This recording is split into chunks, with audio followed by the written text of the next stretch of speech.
Yo, yo, yo, it's your boy Casual Rail with the Silent A podcast. And man, we're back with another one.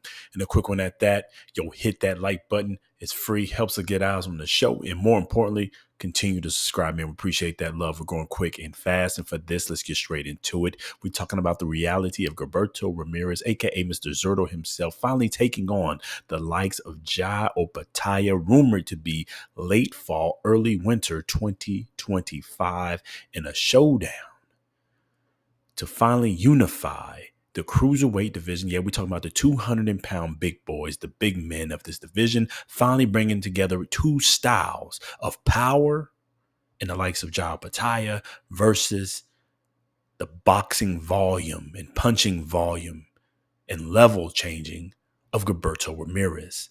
How do we see this fight finally, coming to fruition? Basically getting back to that standpoint of, the reality of this fight happening. What's the likelihood of it finally getting signed, sealed, delivered, as things are all pointing that way? Mr. Turkey Al Sheik wants this fight to go down. The money behind the business of boxing seems to be pushing this fight to where it needs to go. What is the reality of both fighters signing this fight? We'll cover that first. And then second, what's the reality of what this fight could potentially look like once it gets signed, sealed, delivered for late 2025? Let's get into it. Likelihood or reality of this fight getting signed. I think, in the personal opinion here on Sunday Podcast, it's highly likely. I give it a 90% chance that this fight gets signed, sealed, delivered before mid-August, worst case.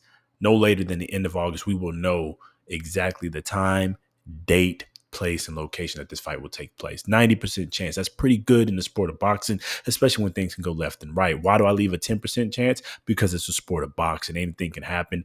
Anybody can get offered something. In this case, I think the person who would sign something different would be the likes of Gilberto Ramirez, because he does have some options out there, in a gimmick fight with maybe Jake Paul that was played around with after that fight, June 28th, 2025, after he beat the likes of Dorticos, and Jake Paul took care of business with the likes of Julio Cesar Chavez Jr.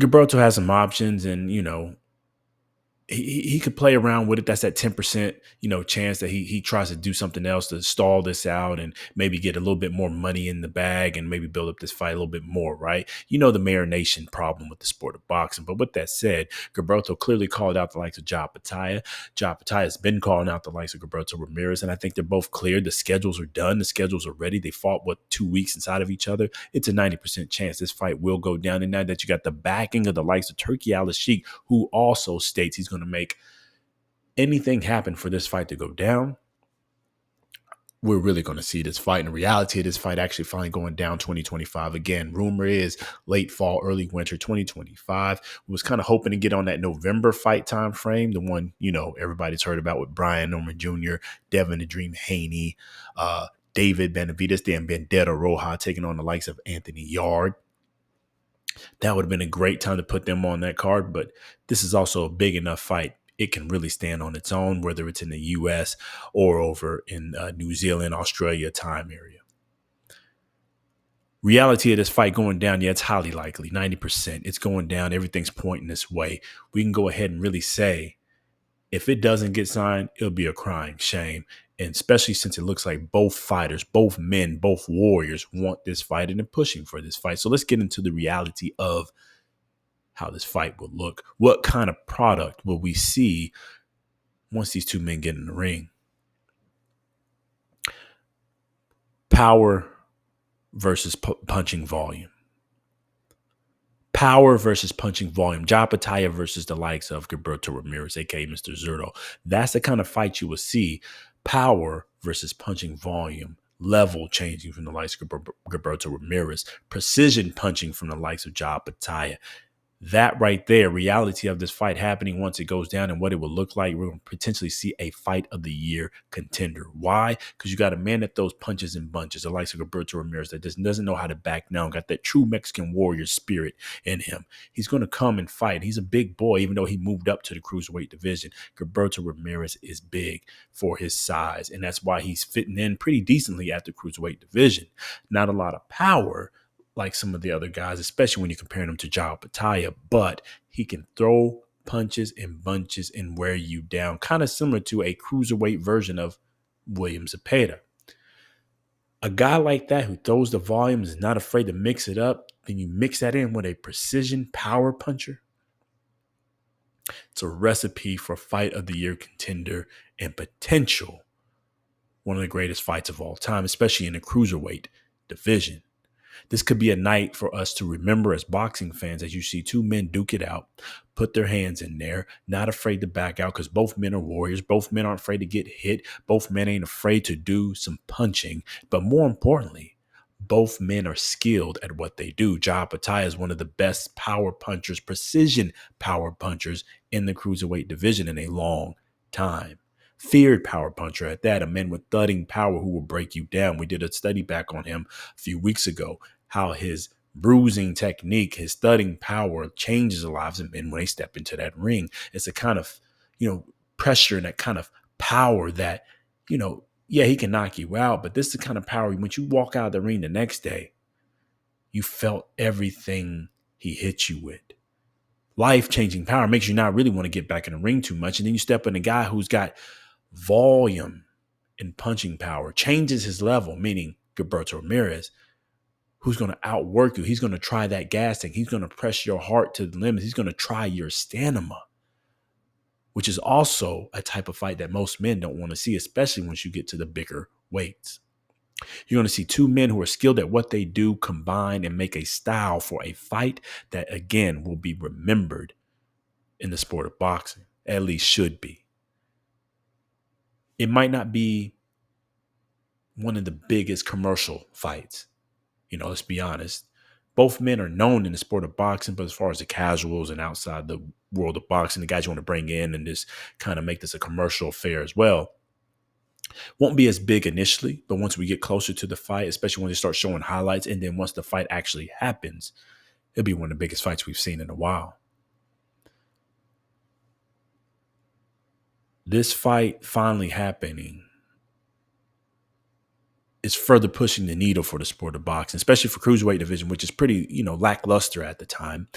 But it's really pushing the sport of boxing because we're finally getting things right. I mean, Brian Norman Jr., Devin the Dream Haney getting it on November. Terrence Crawford, Canelo getting it out the way, no matter what you think about the fight. David Benavidez and Yard, out of nowhere, thought it was going to be Callum Smith. These fights are happening. They're moving. They're coming together.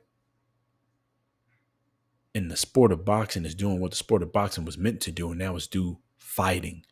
Putting real men, putting real warriors, testing men from every type of background, every type of country, every type of style against each other to see who is the baddest man on the planet. Not just one country, but against an entire world. Who is the baddest man on the planet? Jai Opetaia and Gilberto Ramirez is going to show us who is the baddest man in the cruiserweight division, 200 pounds. Reality of this fight, 90% chance it happens. It's going down. We can go ahead and check this in the books. Let's go ahead and get our flights and our travel together because it's going to be a great event. Once it actually gets in there, these two men get into the ring, we're going to see two men who perfected their crafts, masters at their skill set, one in power punching and precision, the likes of Jai Opetaia, a man to be feared, and the other in Gilberto Ramirez, who changes his level and gives you punches and bunches and volume and wants to test your fatigue. This is going to be a great event. If you asked me earlier who's favored to win, I believe it's 60-40 in the favor of the likes of Jai Opetaia. Power and precision, boxer puncher to me usually wins a lot of these fights, even over the one who wants to do a lot of volume punching. Not sure how he wins. It could go all the way. Gilberto's got a good chin on him.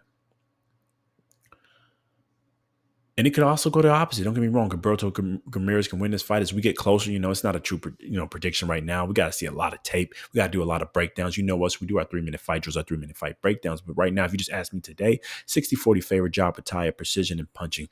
That right there usually carries the fight for a lot of people. When you got good power and you're precise with it, and you're active with it, usually keeps a lot of men at bay and lets you control the fight. And that man right there is aggressive and a warrior.